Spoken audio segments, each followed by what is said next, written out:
Crew ignores black woman's medical emergency, then discover she's a world-renowned surgeon.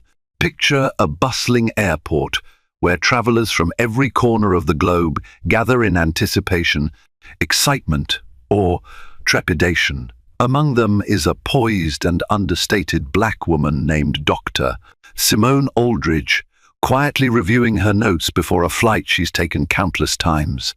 What the passengers and crew don't know, however, is that Simone's life is about to change forever, and so will theirs. In a matter of hours, she'll face a terrifying medical crisis, only to be disregarded and dismissed. But as the cabin's tension spirals out of control, one shocking truth will shatter their assumptions. Dr. Aldridge is no ordinary patient. She's one of the greatest surgeons in the world. Dr. Simone Aldridge found herself navigating the bustle of London Heathrow Airport, mentally preparing for a long flight back to Baltimore. Days earlier, she had delivered a keynote speech at a prestigious medical conference where she unveiled new techniques in reconstructive surgery, further solidifying her reputation as one of Johns Hopkins Hospital's rising stars. Although esteemed by peers worldwide, Simone remained unassuming, dressed in a smart blazer and sensible shoes that hinted at her practicality rather than her accolades. Before boarding, she paused at a cafe for a cup of ginger tea, a small ritual to steady her nerves. Despite countless flights over the years, she still felt a faint flutter of anxiety with each takeoff. Passing fellow travelers, businessmen in sharp suits, families shepherding restless children, elderly couples clutching passports, she found herself unusually sensitive to the human tapestry around her. Yet she could not shake an uneasy feeling, as though a hidden storm loomed in her path. When she finally settled into her business-class seat, the cabin's familiarity offered mild comfort. Simone went through her mental checklist, send last-minute emails, review her patient files, and rest if she could. A flight attendant named Charlotte greeted her politely, handing over the in-flight menu. Everything seemed typical until a sudden, inexplicable tension gripped Simone. She blamed it on exhaustion, but a subtle voice in her mind told her otherwise. As the plane roared down the runway, Simone clenched the armrests, heart pounding. Ordinarily, she would distract herself by thinking of her upcoming surgeries, especially the complex case of a teenage car accident survivor waiting for her skilled hands. But today, even those comforting images could not dispel her foreboding. The moment the aircraft lifted into the sky, Simone caught her breath, trying to dismiss the jolt of dread as mere turbulence. Little did she know that her life would soon hang in the balance, and her cries for help would be met with a troubling lack of urgency. Unbeknownst to those around her, Dr. Simone Aldridge, celebrated surgeon and quiet trailblazer, was about to face the kind of emergency that no one, not even the most brilliant doctor, could ever confront alone. Once airborne, a flight attendant came by with a polite smile. "Welcome aboard," she said, handing Simone a menu of lunch options. Her name tag read Charlotte, and she had the practiced grace of someone who dealt with thousands of passengers. Simone nodded politely, "Thank you." Beside Simone, across the aisle, sat a middle-aged man wearing a sharp suit and reading a business journal. A mother with a toddler a few rows ahead tried to keep her child entertained with a coloring book. Behind Simone, an elderly couple quietly chatted about their upcoming holiday in the United States. The cabin settled into that familiar hush of a long-haul flight, people reading, sleeping, or staring off with that introspective glaze. Despite the calm atmosphere, Simone couldn't shake an unsettling feeling in the pit of her stomach. It wasn't exactly fear, more like an anticipatory twinge. She chalked it up to fatigue and dehydration. Airplane cabins were notoriously dry, so she reached for a bottle of water, sipped, and forced herself to relax. Not long after, Charlotte made her rounds again, offering drinks and snacks. Simone requested another glass of water. When Charlotte handed it over, Simone caught a subtle flicker in the attendant's eyes, perhaps curiosity, perhaps something else. Simone was used to it. Many strangers found her complexion and refined accent incongruous. She expected curiosity, but she never jumped to conclusions that it was anything else. Halfway through the in-flight lunch, Simone noticed a mild headache forming. She was prone to migraines when stressed, but she rarely let them slow her down. Typically, she'd pop a couple of ibuprofen and continue. Yet this headache felt different, sharper, accompanied by a strange, pulsating sensation behind her eyes. She pushed her half-eaten meal aside, took a breath, and tried to focus on the in-flight magazine to distract herself. The words swam on the page. She blinked a few times, frustration mounting. The throbbing became a crescendo. Determined not to cause a stir, Simone decided to close her eyes, figuring a brief nap might ward off the migraine. She switched off her overhead light, reclined her seat slightly, and draped a thin airline blanket over her legs. She tried to let her mind drift, but the throbbing only intensified. She felt a sudden wave of dizziness, as though the cabin tilted. Quick to check her seatbelt was secured, she opened her eyes and saw that everything was normal. Passengers were quietly watching movies, reading or dozing. The plane itself seemed steady. A bead of sweat formed on her brow. Her breathing felt shallow, and she had a strange sensation of her heart beating erratically. Alarm bells started going off in her mind. She wasn't anxious for no reason. Something was off physically. Simone reached for the call button, but her hand trembled. That alone startled her. Her hands rarely shook unless she was under extreme duress. Charlotte reappeared, leaning over Simone's seat. "Is there anything I can get for you?" she asked, somewhat mechanically. Simone managed a faint smile. "I don't feel well," she said softly. "Could I get some ice, or maybe a cold towel? I'm feeling a bit faint." Charlotte's polite smile faltered for an instant, as if searching Simone's face for cues. "I see. I'll be right back." Minutes passed, and those minutes stretched uncomfortably. When Charlotte finally returned, she offered a small plastic cup with a few ice chips.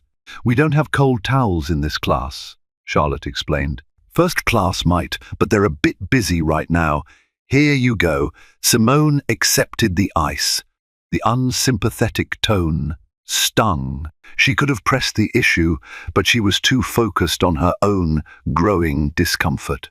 She pressed the cold cup against her temple, hoping it might quell the pulsating pain. Suddenly her vision doubled. She blinked, but the images refused to align. Her heart raced. Simone recognized the symptoms of a severe migraine with aura, possibly complicated by the cabin pressure.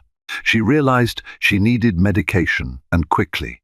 She had some emergency medication in her carry-on, but rummaging for it felt overwhelming in that moment, especially with her trembling hands and wavering vision. Her breathing turned shallow, each inhale a Herculean effort. Alarmed, she tried to calm herself, employing the same breathing techniques she taught her patients to manage pain. But something was definitely wrong. Her left arm tingled and her chest felt unbearably tight. This can't be happening, Simone thought, panic seizing her. She knew the signs of a potential cardiac issue: chest tightness, radiating pain, breathing difficulties. She was in her early 40s, healthy, with no known cardiac issues, but life had no regard for convenience or fairness. She looked around, feeling increasingly helpless, and pressed the call button again. "Charlotte, please," she gasped when the attendant reappeared. "I need urgent help. This is not just a headache. I'm a physician. I recognize the signs of something serious. I suspect it might be my heart." Charlotte seemed taken aback. She blinked rapidly, her expression torn between skepticism and mild concern. "I can check if we have some medication," she said uncertainly. "We have a standard first aid kit." "Please, get me oxygen," Simone said, fighting to keep her voice steady. I think I need supplemental oxygen immediately. Charlotte's reaction was delayed, as though the request were too extraordinary. Her eyes flickered. Perhaps she was simply untrained in dealing with a passenger, describing potential heart trouble. Or perhaps she was used to people exaggerating their ailments to get attention or an upgrade. Regardless, her next words were coated in polite dismissiveness. "I'll talk to my supervisor." With that, Charlotte left again. Simone's breath caught in her throat. She tried to stand, to make her way toward any other crew member who would help, but her legs felt weak. Sinking back into her seat, she pressed a hand against her chest, forcing herself to stay calm. "They're ignoring me," a voice inside her hissed. She knew flight attendants had protocols for emergencies. Usually, they'd move swiftly if a passenger reported chest pains or difficulty breathing. So why the delay? Drenched in sweat, Simone closed her eyes, riding another wave of dizziness. She prayed she could hold on until someone competent intervened. 10 minutes passed, perhaps more. Time blurred. Finally, a different flight attendant approached. This was a man, tall and broad-shouldered, with a tense smile. His name tag read Rodney. Behind him hovered Charlotte, wearing an uneasy expression. "What seems to be the problem?" Rodney asked, his voice carefully controlled. "I'm experiencing severe chest pains and shortness of breath," Simone managed. She tried to maintain authority in her tone, though her voice trembled. "I may be having a cardiac event." Charlotte cut in. "I told my supervisor you said you're a doctor. Maybe you can figure out what's happening?" Simone shot a sharp look at Charlotte. She couldn't fathom the insensitivity. "I need oxygen and possibly access to an AED if this worsens. Someone needs to monitor my vitals." Her voice shook, partly from fear, partly from indignation. "Every second counts if this is a serious event." Rodney hesitated. "We have emergency protocols, but let me see if we have a medical professional on board who can attend to you." That set off warning bells. "I'm telling you, I'm a medical professional specifically. A surgeon," Simone pressed, her frustration rising. "But I can't treat myself in this condition. I need immediate support." Rodney nodded but seemed unconvinced. "I'll see if there's a doctor on board who can assist. Meanwhile, I have to inform the captain. We'll see what we can do." As he left, Simone felt her face flush. The disrespect was astonishing. She recognized the subtle undertones, like she had to prove her credentials, to prove her worthiness of serious attention. The sharp pain in her chest flared again, and her fingers felt cold, tingly. She focused on her breathing, drawing on every ounce of professional knowledge to stabilize her vitals. Minutes later, an overhead announcement crackled. "If there is a doctor or medical professional on board, please identify yourself to the cabin crew immediately." Simone stared at the call button overhead. Her vision swirled again, making the panel blur. She considered pressing it once more, but felt too exhausted. Around her, passengers began murmuring, looking around. She noticed the curious eyes of the man across the aisle, who watched her with an unreadable expression. A few rows down, a woman stood. She wore a neat blouse and a watch that looked like it cost a month's salary for most people. She approached the flight attendants who were huddled in the galley area. After a brief exchange, the woman made her way to Simone. "Hello, I'm Dr. Elizabeth Davenport," the woman said, voice tinged with caution. "I heard the announcement. Are you the passenger needing help?" Simone nodded, her breathing shallow. "Yes, thank you. I'm Dr. Simone Aldridge. The first specialize in surgery, but right now I think I need help. I'm having severe chest pain, difficulty breathing, dizziness, possible cardiac involvement." She forced the words through gritted teeth as she fought another wave of pain. Elizabeth placed her fingers on Simone's wrist, checking her pulse. Simone could see the practiced calm in her eyes. "Your pulse is irregular," Elizabeth confirmed. "We need to get you oxygen and possibly attach you to the plane's automated external defibrillator, just in case." She turned to Charlotte, who hovered uncertainly nearby. "Bring the oxygen tank, now. And get me the AED kit." Charlotte's face paled. She glanced over her shoulder to Rodney, who offered a hesitant nod. "I'll grab it," Charlotte said, disappearing at once, finally showing a sense of urgency. Within a minute, Charlotte returned with a small oxygen cylinder and a mask. Elizabeth swiftly placed the mask over Simone's nose and mouth, adjusting the flow. Simone felt a rush of relief as the pure oxygen poured into her lungs. Yet her chest remained tight and her head pounded. The next moments were a blur of checks and hushed instructions.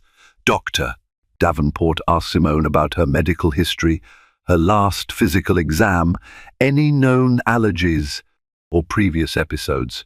Simone answered as best as she could, but each breath took monumental effort. Passengers nearby looked on with concern.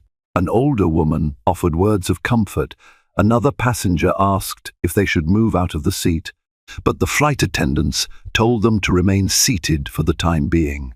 The tension in the cabin rose tangibly, a collective hush that hung over the entire aisle. "Let's check her blood pressure," Elizabeth instructed, glancing at Charlotte again. There should be a blood pressure cuff in the emergency kit. Charlotte scrambled to retrieve it, as Dr. Davenport wrapped the cuff around Simone's arm.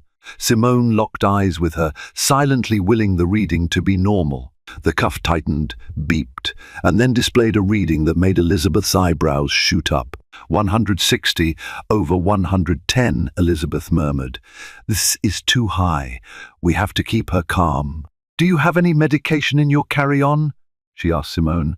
"I have some emergency nitrates and aspirin," Simone gasped. "But—" She gestured weakly to the overhead bin where her bag was stored. Elizabeth motioned to one of the male passengers. "Please, can you help get her bag down?" He nodded, unfastening his seatbelt and carefully retrieving Simone's carry-on. Elizabeth rummaged through it, guided by Simone's faint instructions, finally extracting a small zippered pouch containing medication. Simone managed to swallow an aspirin. She was about to place a nitrate tablet under her tongue when Charlotte intervened. "Wait," Charlotte said abruptly. "We shouldn't administer any medication without approval from a flight supervisor." Elizabeth bristled, turning toward Charlotte with a scathing look. "I am a licensed physician. I don't need approval from a flight supervisor to give a passenger medication, especially if they're her own prescriptions." "Don't you see the urgency here?" Charlotte looked unsettled, almost insulted. "I'm just doing my job," she muttered. Simone's hand shook as she placed the nitrate under her tongue, ignoring the flight attendant's hesitation. She felt a cool rush of relief as the medication dissolved, but the underlying alarm in her body remained. Why is she resisting? Simone wondered in dismay. Can she not see how serious this is? The question went unanswered, but the tension was clear. The flight attendant seemed oddly reluctant to fully mobilize. Was it a matter of procedure? Or was it something more insidious, unconscious bias? The assumption that a black woman couldn't possibly be a renowned surgeon, or might be exaggerating her complaint. As time dragged on, Dr. Davenport remained steadfastly by Simone's side, helping monitor her vitals. Charlotte and Rodney retreated to the galley, whispering with furrowed brows. Simone tried to ignore them, focusing on steadying her breath. She could feel the nitrates taking mild effect, easing the crushing sensation in her chest, but the headache and dizziness persisted. Eventually, a new face joined them, the purser, a woman in her late 40s with a crisp uniform and a more authoritative presence. She introduced herself as Tanya Harlow, the cabin services director. "I've been informed we have a passenger in distress," she said, glancing over Simone. "How are you feeling, ma'am?" Simone drew in a ragged breath. "I'm stable, but in considerable pain, Doctor. Davenport here has been helping me, but I need consistent monitoring, and if this escalates, We may need to consider an emergency landing." Tanya looked concerned, but remained composed. "We'll speak to the captain. Meanwhile, let's keep her comfortable and continue providing oxygen." Simone closed her eyes as another wave of dizziness hit. She felt Dr. Davenport's reassuring hand on her shoulder. Despite the mask, Simone's breaths came short and rapid, her body tensing involuntarily. She tried to focus on the doctor's voice, on the count of her heartbeat. Tanya turned to Dr. Davenport. "Could you fill out a medical incident form? We need documentation for everything we do here." "Our airline takes liability very seriously." Elizabeth pursed her lips. "Yes, I can, but the priority is the passenger's well-being right now. Also, if her condition worsens, I strongly advise diverting the flight. She's showing signs that could lead to a cardiac event." Tanya seemed to weigh Elizabeth's words. "I'll inform the captain. We do have protocols. We have to consider the distance to the nearest airport and passenger safety. But of course, the captain will make the final call." Simone tried to speak but only managed a weak rasp. Elizabeth placed a gentle hand on her arm, signaling her to rest. Outside the immediate circle, the rumour mill on the plane churned. Some passengers were sympathetic, others looked annoyed, perhaps dreading a flight delay or an unscheduled landing. A few, overhearing that Simone was a doctor herself, seemed puzzled. How could a doctor not manage her own medical condition? They failed to realize that in these moments, Simone wasn't a doctor, she was a patient fighting excruciating pain and fear. Farther back in economy class, a tall man with a thick beard, who had earlier introduced himself to seatmates as an off-duty paramedic, shifted uncomfortably. He stood up, craning his neck to see what was happening in business class. He caught Tanya's eye and waved to catch her attention. Tanya motioned for him to wait. He frowned but sat back down, eager to offer any help. Finally, Tanya returned from a brief conference with the cockpit. "We're still over the Atlantic," she explained to Dr. Davenport and Simone. "The captain is in contact with ground medical support. They advise continuing onboard treatment. We might consider diverting to Shannon Airport in Ireland if her vitals worsen, but for now, we'll hold our course." "That's the decision." Elizabeth's jaw tightened. "I understand the complexities, but if she has a heart attack mid-flight, it could be catastrophic." Simone opened her eyes, forcing herself to speak despite the pressure in her chest. "I trust your judgment, Dr. Davenport. If you think we need to land, please push for it." Before Elizabeth could respond, Charlotte returned, an odd mix of impatience and forced empathy coloring her face. "We're keeping an eye on you, ma'am," she told Simone, "but you should try to remain calm. Stress can make things worse." Simone took in the patronizing tone, feeling anger stir in her chest. "I am trying," she breathed, "but it's not exactly easy." Charlotte offered a tight-lipped smile. "Is there anything else you need?" A wave of frustration swept through Simone. "I need to not be patronized," she wanted to say, but she bit her tongue. Instead, she shook her head weakly. Minutes ticked by, turning into an hour. Simone remained in pain, though the oxygen and initial medication had prevented a full-blown collapse. Dr. Davenport never left her side, calmly checking her pulse, blood pressure, and oxygen saturation. Yet Simone grew drowsy, her head spinning, the cabin lights growing painfully bright against her eyelids. Meanwhile, passengers couldn't help but notice the commotion. Whispers circulated that a woman was faking a condition to get attention. Others blamed the airline for not acting quickly enough. Some demanded the plane divert, while others grumbled about the inconvenience. Racial undertones floated in hushed remarks, questions about whether the staff would have acted differently if the patient had been a different race, or if she had introduced herself more aggressively as a high-profile surgeon. Seated behind Simone, an elderly British couple argued softly. "Oh, I do hope she's all right," said the wife, peering over the seat, eyes wide with concern. Poor thing. Her husband shrugged. Well, they did say she's a doctor. She should know how to handle it. This is rather inconvenient for the rest of us, though. The wife glared at him. Don't be so unkind. If she needs medical attention, she needs it. People can't just will themselves healthy. Across the aisle, the businessman reading his journal occasionally glanced at Simone with an inscrutable expression. He'd overheard snippets that Simone was a surgeon, but given the skeptical stance of the flight crew, he, too, wondered if there was more to the story. As the flight wore on, Dr. Davenport gently coaxed Simone to stay awake, worried that drifting into unconsciousness might signal a downturn. I need you to keep talking to me, she said softly. Tell me about your work. Simone managed a fragile smile behind the oxygen mask. Reconstructive surgery, helping burn victims, accident survivors. Her words were clipped, breathless. I was heading home to operate on a teenage girl. She had an accident. Elizabeth nodded encouragingly, glancing at the short note she'd jotted on the airline's medical incident form. You're from Johns Hopkins, right?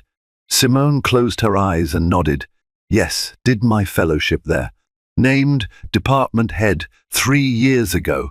Dr. Davenport's eyes widened a fraction.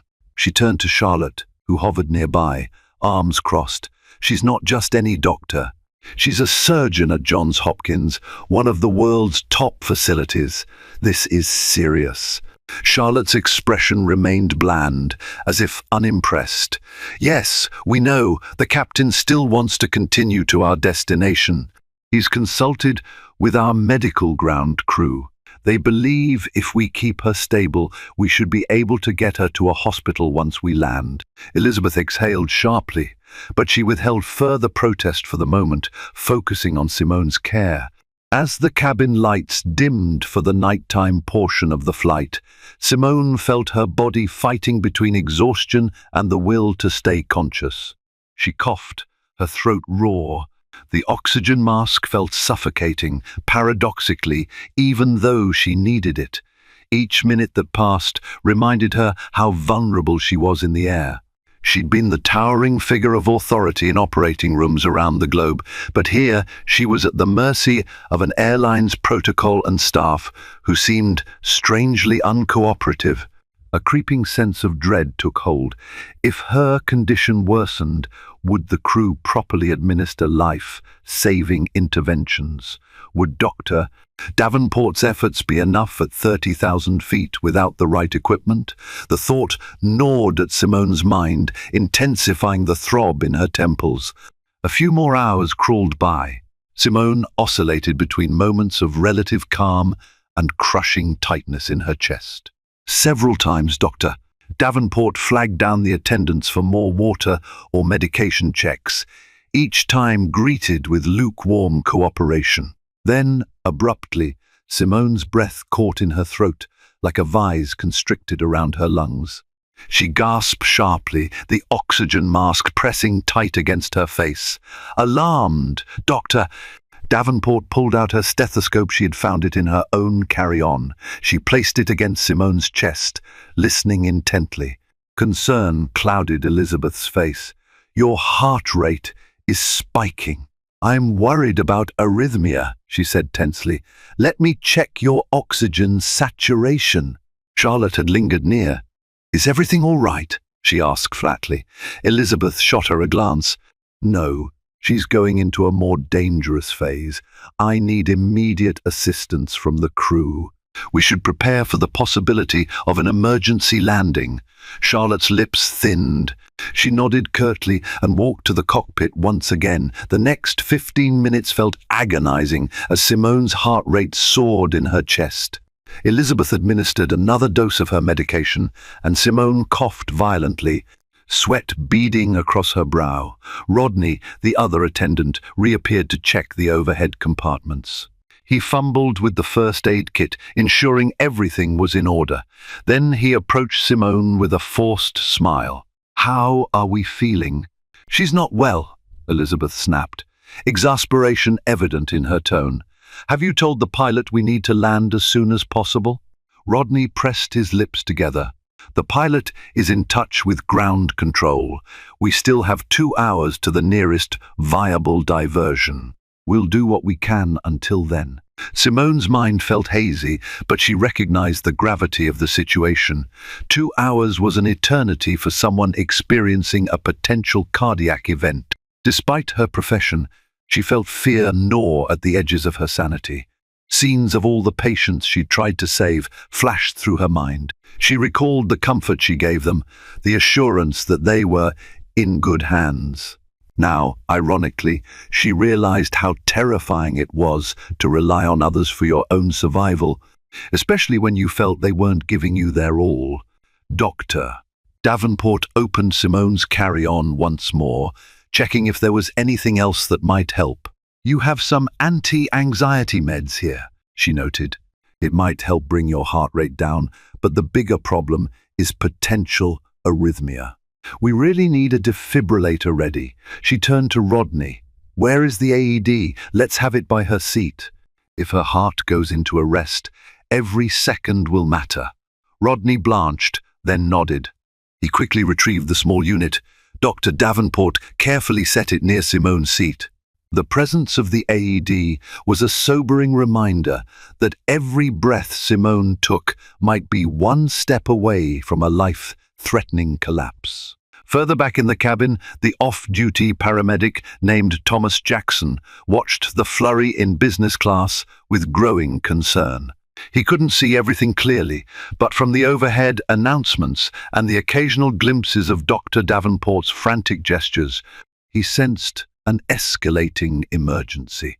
Finally, unable to stay quiet, he rose and approached the business class curtain. A flight attendant tried to intercept him. "Sir, please remain in your seat," she said, voice clipped. Thomas shook his head firmly. "I'm a paramedic. I'm not going to stand by if someone's in distress. I might be able to help." Tanya Harlow, the cabin services director, overheard the exchange and approached. "Sir, we have a doctor attending to her," she said, trying to remain calm. "Then let me coordinate with that doctor," Thomas insisted, not unkindly. "I'm trained in emergency protocols. I can at least offer an extra set of hands. On the ground, I respond to heart attacks, strokes, all sorts of emergencies." Tanya hesitated, glancing around as if worried about losing control. Then, perhaps realizing she needed to do everything possible, she nodded reluctantly. "All right, follow me." Thomas approached Simone's seat. Elizabeth looked up, relief evident. "Are you medically trained?" she asked. Thomas nodded quickly. "I'm a paramedic with the Baltimore City Fire Department. Let me help." At the mention of Baltimore City, Simone's eyes flickered open. She tried to form a grateful smile. This was someone from home, from her own city. The thought comforted her, though she remained in agony. Thomas kneeled beside Elizabeth, who filled him in rapidly. Simone's heart rate was dangerously high. She was experiencing chest tightness, shortness of breath, and possible arrhythmia. They had oxygen in place and the AED nearby. Simone had a partial history of migraines, but no known heart conditions. She'd taken aspirin and nitrates. Thomas took Simone's wrist to feel her pulse. "She's cold," he observed. "Her circulation might be compromised." Elizabeth nodded. "I'm pushing for an emergency landing, but the crew..." Thomas shot a quick, frustrated look at Tanya, who lingered behind them. "We're about 2 hours away from an airport, right?" "That's too long if she goes into full arrest," Tanya sighed. "I'm sorry. The decision is with the pilot and ground control." Thomas inhaled deeply, trying not to lose his cool. "All right. Let's keep her as stable as possible." He rummaged through the first aid kit, verifying that adrenaline syringes and other crucial medications were present, but it was a limited kit meant for basic emergencies, not advanced life support at altitude. Simone tried to speak, her voice muffled by the oxygen mask. "Thank you," she whispered. "You're both a godsend." Elizabeth offered a reassuring smile. "We'll do our best, Dr. Aldridge." Thomas nodded, placing a comforting hand on Simone's shoulder. "We've got you," he said quietly.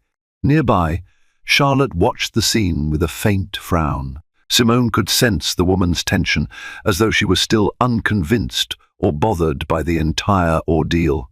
Yet a passenger's potential heart failure should have triggered universal concern. Simone's heart sank at the realization that prejudice or indifference might be overshadowing genuine empathy.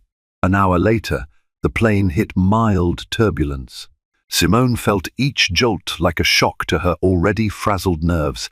Her chest had eased marginally, but she remained extremely weak, cycling between intense dizziness and barely managed stability. Dr. Davenport and Thomas took turns checking her vitals, applying cold compresses, and talking her through slow, measured breaths. Then, without warning, Simone's vision went dark. She slumped back in her seat, her body going limp. Alarms blared in Elizabeth's mind.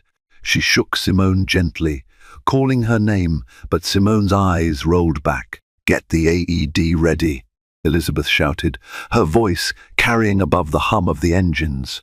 Thomas activated the device, pressing electrode pads onto Simone's chest beneath her blazer and blouse. The machine began its automated assessment. Analyzing heart rhythm. "Do not touch the patient," the robotic voice intoned.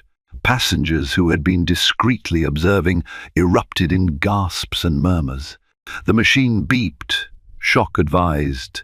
"Charging." "Oh God," Elizabeth muttered, her stomach twisting. She motioned everyone away. "Clear." Thomas stepped back, heart pounding. A jolt of electricity surged through Simone's body, causing her to arch momentarily. Dr. Davenport and Thomas hovered, hearts in their throats. The AED announced, "Analyzing heart rhythm. Stand by." Simone remained unresponsive, her face ashen. Elizabeth swiftly started compressions, counting aloud. Thomas monitored the AED. Beads of sweat rolled down Elizabeth's forehead as she pushed against Simone's sternum. "Come on, come on," Thomas whispered, positioning himself to relieve Elizabeth if she tired. But she continued with fierce determination, each compression delivered with a surgeon's precision. After what felt like an eternity, the machine announced, "No shock advised. Continue CPR." Thomas took over compressions while Elizabeth leaned close to Simone's mouth, listening for breath. Simone's lips were parted beneath the oxygen mask, which had been pushed aside to perform CPR. Elizabeth ordered Charlotte to grab a bag valve mask from the emergency kit, if available. The flight attendant hesitated, rummaging through the kit before handing it over with shaky hands. Elizabeth attached it to Simone's face, squeezing air into her lungs in a steady rhythm. Suddenly Simone coughed, her chest heaving. Thomas halted compressions, and Elizabeth quickly checked for a pulse. "She's got a pulse," she announced, relief flooding her voice. "She's back." Simone's eyes fluttered open, tears pricking at the corners. She gasped, the oxygen mask replaced over her mouth. Disoriented, she blinked, trying to make sense of her surroundings. The pain lingered, but she was alive. A wave of stunned silence swept the cabin, relief mingled with shock. Charlotte and Rodney looked visibly shaken, perhaps realizing how close to death Simone had come. Tanya stared, trembling slightly, the weight of responsibility heavy on her shoulders. Elizabeth inhaled a ragged breath. "We have to land now," she demanded, her voice leaving no room for argument. "No more delays." Tanya nodded vigorously, as if awakened from a trance. "Yes, I'll inform the cockpit at once. We'll divert." The pilot made an immediate announcement. "Ladies and gentlemen, we have a medical emergency on board. We will be diverting to the nearest airport for the safety of our passenger. Please remain seated with your seat belts fastened as we begin our descent." The plane banked, changing course. Passengers reacted with hushed tension, some fearful, some relieved that help was on the way. For Simone, every second of descent felt painfully slow. She drifted in and out of consciousness, the oxygen mask pressed to her face, Dr. Davenport holding her hand. Thomas monitoring her vitals. After what seemed an interminable period of circling, the plane finally touched down at Shannon Airport in Ireland. Paramedics and airport medical staff were already waiting on the tarmac, having been alerted by the cockpit. The cabin erupted in a flurry of activity as the doors opened and paramedics rushed in with a stretcher. Simone's eyes fluttered open long enough to see the concerned faces of her rescuers. Doctor Davenport quickly briefed the paramedics on Simone's condition. Thomas hovered, checking if he could assist, but the Irish paramedics took charge with swift professionalism. As Simone was carefully lifted onto the stretcher, Charlotte hovered near, still pale. "I'm sorry," she said quietly, though Simone was too weak to respond. The flight attendant's words were drowned out by the hustle of paramedics, securing Simone for transport. Dr. Davenport held Simone's hand. "I'll come with you if that's all right," she told the paramedics. They nodded, grateful for her continuity of care information. Before leaving the cabin, Elizabeth cast a sharp look at Tanya, Charlotte, and Rodney. "You almost cost this woman her life with your hesitations. I hope your airline does some soul searching about how you handle medical emergencies and how you treat people," she said curtly. Then she followed the stretcher down the aisle. Inside the ambulance, sirens blared as they raced to the nearest hospital. Simone drifted in and out, only faintly aware of the professional bustle around her. Tubes were attached, and the fourth line started. Monitors beeped steadily. She felt a deep, bone-weary exhaustion that blurred reality. She clung to the knowledge that she was finally in a real medical facility's care. It was nearly 2 days before Simone fully came to in a quiet hospital room. The stinging brightness of the fluorescent lights overhead made her squint, and the sterile smell of disinfectant filled her nose. She blinked, trying to recall where she was. The last clear memory was the plane, the oxygen mask, Dr. Davenport's face. A soft beeping near her bed alerted her to the various machines monitoring her vitals. Her chest felt sore, and the fourth line was taped to her forearm. A nurse noticed her stirring and hurried over, a gentle smile on her face. "Good afternoon, Dr. Aldridge. You gave everyone quite a scare," the nurse said, her Irish lilt calm and soothing. "How are you feeling?" Simone swallowed, her throat dry. "Thirsty," she managed. The nurse promptly provided a small cup of water with a straw, which Simone sipped gratefully. Memories of the flight flooded back: the dismissive flight attendants, the intense chest pains, the electric shock from the AED. She closed her eyes, gratitude washing over her that she was still alive. After a few minutes, Dr. Davenport entered the room, still in the clothes she'd worn on the flight, now wrinkled. Her hair was disheveled, but her expression was one of immense relief. "Simone, you're awake. Thank goodness." She carefully approached the bed. "How do you feel?" "Better," Simone said, her voice hoarse. "Thank you. You saved my life." She tried to sit up, grimacing as the movement tugged at her chest and abdomen. Elizabeth gently guided Simone's pillow to support her.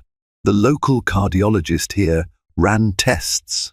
"You had a dangerous arrhythmia, triggered by a combination of stress, possible dehydration, and maybe an undiagnosed heart condition. They're still running further tests, but you're stable now." Simone's mind spun. She had always been so focused on saving others, she never paused to imagine she might have a ticking time bomb in her own chest. "I can't believe this happened. I'm so used to being on the other side, the one with the scalpel, not the one on the table." Elizabeth patted her hand. "Life can be ironic, but we're just glad you pulled through." They talked a bit about the flight, how Thomas assisted, how the plane had finally diverted. Simone tensed when she recalled the crew's initial response. "They almost let me die," she whispered, tears welling in her eyes. "They waited so long to take me seriously." Elizabeth nodded, empathy shining in her gaze. "I'm sorry you had to endure that." I don't know if it was ignorance, bias, or just poor training, but I filed a formal complaint. The airline is already under scrutiny. Word travels fast when a high-profile passenger nearly dies. Simone sighed, leaning back into her pillow. High-profile passenger, she repeated. That's what it took. Someone recognized my position. This shouldn't happen to anyone, doctor or not. Elizabeth agreed softly. You're right, it shouldn't, but it does. Hopefully, your ordeal will force some changes. The next day, Simone received a surprise. The story had leaked to international news outlets.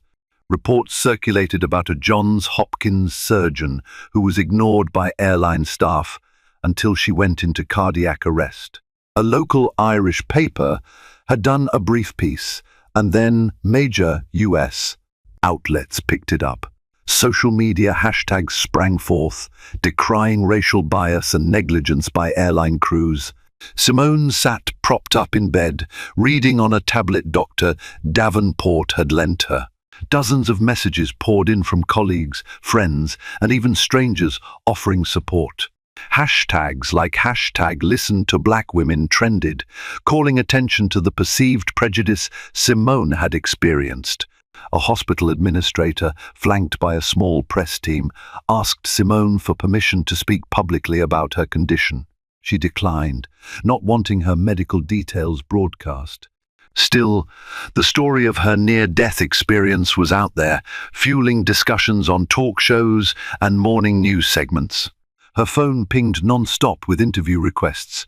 She ignored them for now. Her health took priority. Meanwhile, the airline faced a public relations crisis. Their official statement offered a lukewarm apology, stating that all protocols were followed and that they regretted any inconvenience. In a subsequent interview on CNN, a spokesperson avoided direct answers, only fueling public anger. Simone's closest friends and her family bombarded the hospital's phone lines, desperate for updates. She eventually asked Dr. Davenport to help arrange a conference call so she could reassure everyone she was stable. It comforted Simone to hear their voices, but she also felt a pang of guilt. Her mother, who had always feared Simone's grueling schedule, now wept with relief. The doctors at Shannon Hospital recommended a thorough battery of tests to pinpoint the cause of her arrhythmia and to ensure no permanent damage. Simone braced for the possibility that she might need a pacemaker or medication regimen. It was a humbling thought, drastically altering her perspective on her own mortality. 3 days after she was admitted, Simone was cleared for light activity. Dr. Davenport wheeled her outside to a small garden at the hospital's rear, where they could get fresh air. The Irish drizzle had paused, leaving behind a crisp coolness. Simone inhaled deeply, grateful simply to be breathing without pain. As they sat on a bench, a hospital administrator approached. Dr. Aldridge, Dr. Davenport, there's someone here from the airline. They've asked to speak with you. Should I send them away? Simone exchanged a look with Elizabeth. No, let them come, she said quietly. I want to hear what they have to say. Moments later, a suited man in his early 50s walked up, accompanied by a stern-looking woman. They introduced themselves as high-ranking representatives of the airline's corporate office. We wanted to express our sincere apologies for what happened on Flight BA 4721, the man began, his voice meticulously polished. We've launched an internal investigation to understand any gaps in our procedures. Simone nodded, her posture rigid. I nearly died.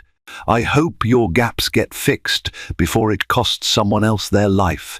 He cleared his throat. We are deeply grateful to Dr. Davenport and the paramedic who assisted.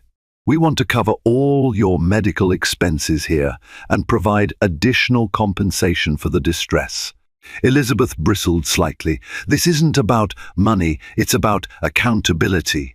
Have you addressed the attitudes and actions of your staff? The woman stepped in. All crew members involved in this incident have been placed on temporary suspension pending the investigation's outcome.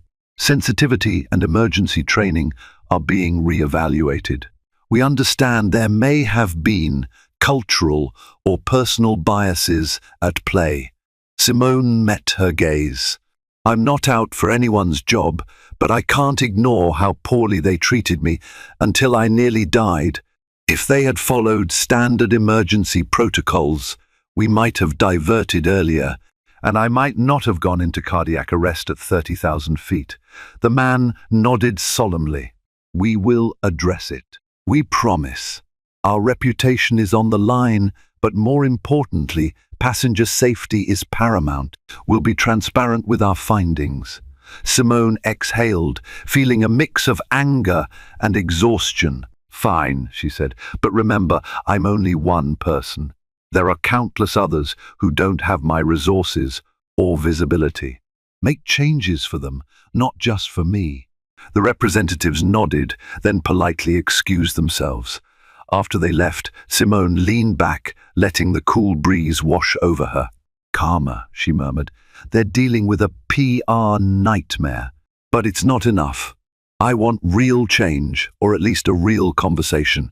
Elizabeth placed a hand on Simone's shoulder.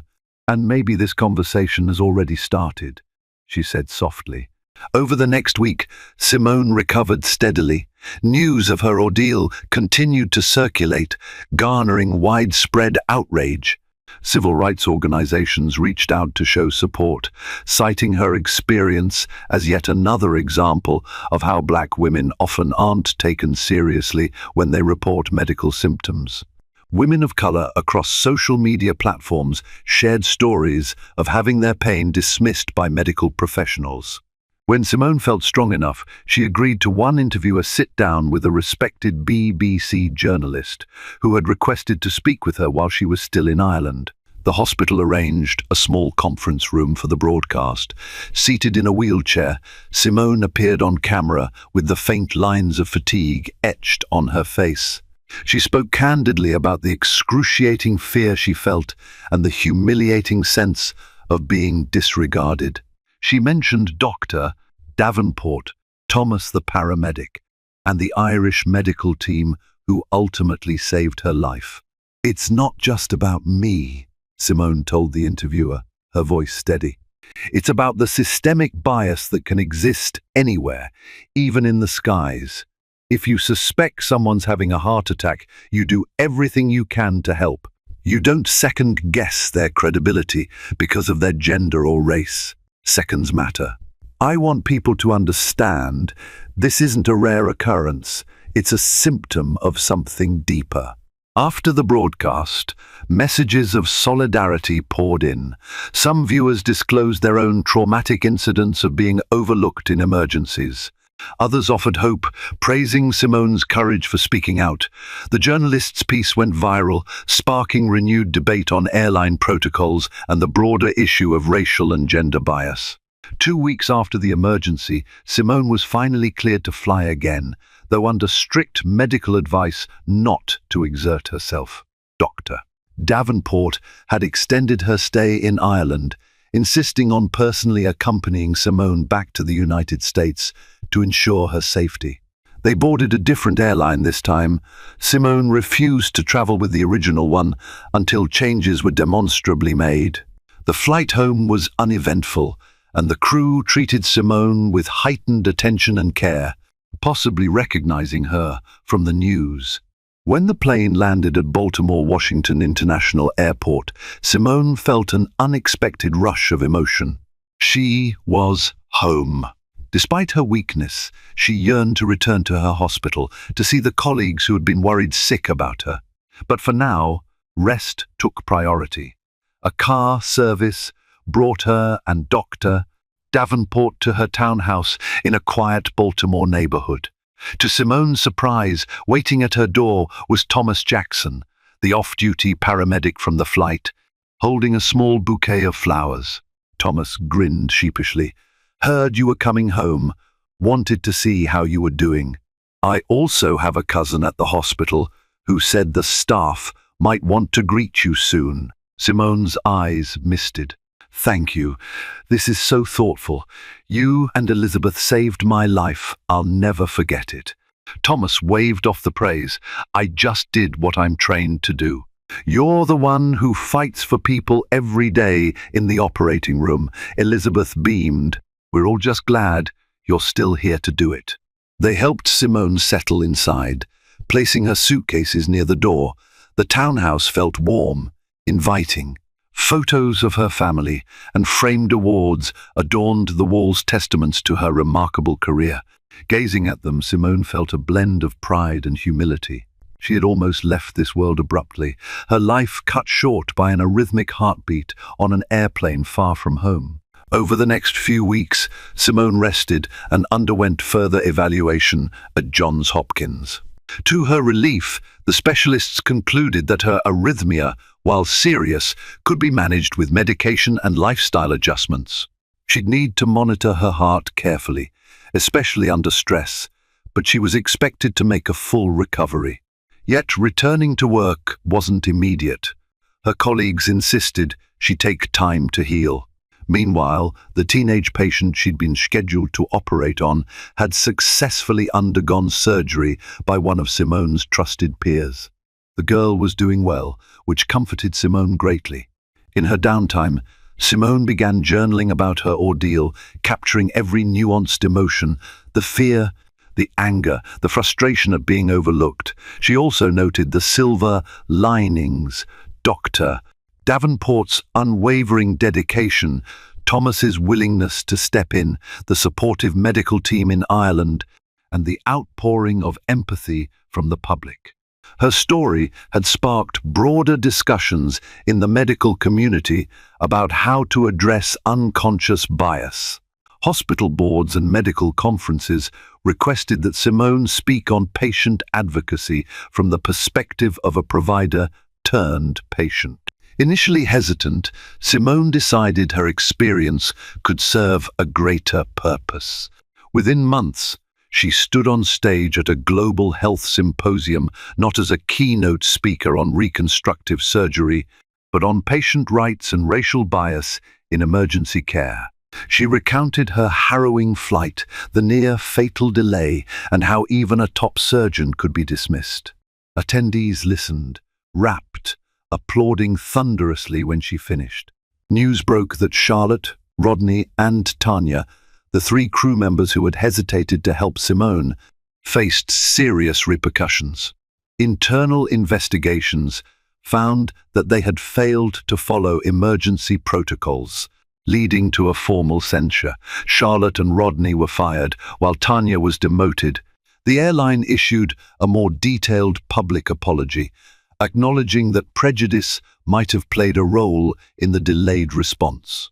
They announced a partnership with civil rights groups to improve training and address biases head-on.